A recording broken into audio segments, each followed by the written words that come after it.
His commitment to preserving history is not going unnoticed, from the thousands who have visited Middleton Place to the thousands who will in the future. We'd like to welcome Charles Duell, founder and president emeritus of the Middleton Place Foundation, and we want to welcome back Virginia Beach, author of American Landmark, Charles Duell and the Rebirth of Middleton Place. It's good to have you both with us. Welcome back. Thank you. Sir, congratulations on this honor. So tell our audience what this honor is called and what it's all about.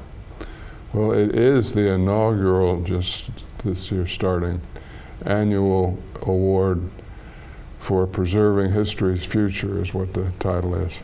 Indeed. And your work at Middleton Place, it goes back decades. What drew you to Middleton Place in the first place? Well, I inherited it, and the short story is that I inherited it and the surrounding property, about 7,000 acres, when I was 31 years old. Wow. Which was in 1969.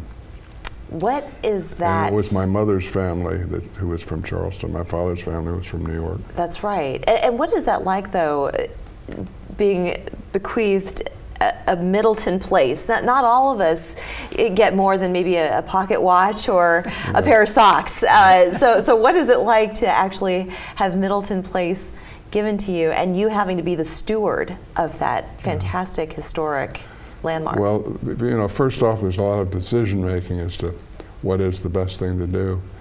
And I think I was inspired, maybe too strong a word, but I think I was influenced very much by my grandmother, who guided the restoration of the garden in moving out to Middleton Place in 1925. And my mother, who definitely felt it was worthy of preservation, to put it mildly.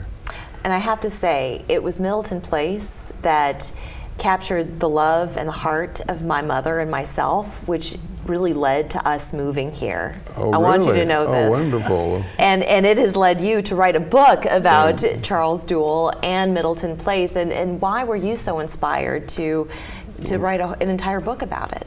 Well, you know, Middleton Place is really the quintessential American story that belongs to all of us, really. And it was such a privilege to chronicle, really, the life of the man, Charles Duell, the last family member to own it, who then gave it away, essentially, and also the evolution of the place and the way it's been interpreted and conveyed to Americans over the decades. It's true. And not only was it a reason for people to move to Charleston, South Carolina, but it's a place where people tie the knot, where they get married, where they build memories, where they start their lives. So for you to have carried on that legacy, I'm sure your forefathers never envisioned such a thing, but you certainly seem to have that vision. Well, I just simply decided that I needed to discover what would be the best opportunity for it in the future, for its survival, and hopefully in perpetuity. Yeah. And I considered the city of Charleston, I considered Dorchester County, I considered the National Park Service, the National Trust for Historic Preservation, and lots of possibilities, but decided early on in my life that really what Middleton Place needed was its own foundation. It needed to belong to itself, if you will. Yeah. People have the joy of staying at Middleton Inn, which is right next to the grounds, but you walk onto the grounds along the winding Ashley River, the beautiful butterfly lakes. It captivates you. It takes you back in time to just this tranquil, bucolic, peaceful place. It's just incredible. It's such a gift. There's power in history. Indeed. And there's the power of place that is very important. And it simply is a place that is more powerful than all of us. And I can appreciate what you're saying, because I feel the same way. And one last question for you. What do you hope to see for its future? Well, hopefully it's survival. And what that means can take different courses.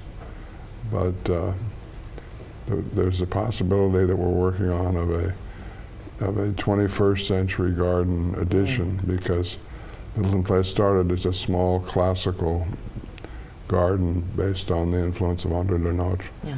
And it was added to later in the 19th century with the Cypress Lake and the hillside of azaleas. Oh, yeah. And those majestic oak trees. And it's been expanded in the 20th century with the plantation stable yards and the restaurant and the retail that's there and so on. Yeah. So for the 21st century, we thought it would be logical to add my wife, Sally, is very much a champion of doing that. Certainly.